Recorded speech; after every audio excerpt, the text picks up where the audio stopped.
শাড়িটা কিন্তু লাল কালার, কমলা কালার নয়। ক্যামেরা বাবাজি সবসময় কালার নিতে পারে না। এই যে কোন সময় কি কালার নেবে বুঝতে পারে না। লালকে কমলা করে দেয়, কমলাকে আবার রানী করে দেয়। এটা কিন্তু লাল কালার। এই বিয়ের সময় আমি একটু লাল কালার দিয়ে শুরু করলাম। আর এটা রয়েছে ব্লু কালার, কালো নয় কিন্তু। আর সুন্দর একটা ব্লাউজ পিস রয়েছে এটার সঙ্গে, কি দারুণ ব্লাউজ পিস। কোথায় গেল এখন, খুঁজে বেড়াতে হবে আমায়। ব্লাউজ পিসটা তোমরা একটু আমাকে বলবে, দেখিয়ে দেবো। অন্য শাড়িতে দেখিয়ে দিচ্ছি, ঠিক আছে। ভাঁজটা এমন ভাবে করা রয়েছে, খুঁজে বেড়াতে হবে আমাকে। আচ্ছা, এটা রয়েছে হলুদের সঙ্গে লাল, কি ভালো, কি নরম বলো শাড়িগুলো। এটা কি দেখাচ্ছি বলো তো, একদম খাড্ডি পৈঠানি, দেখেছো? খুব সুন্দর, এটা হলুদ লাল।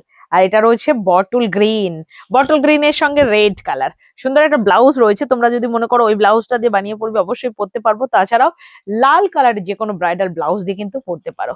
যদি বুঝতে অসুবিধা হয় আমাকে একটু বলো, আমি ক্লিয়ার পিকচার তোমাদের দিয়ে দেবো। এরকম অল ওভার বডি ওয়ার্ক রয়েছে শাড়িটাতে।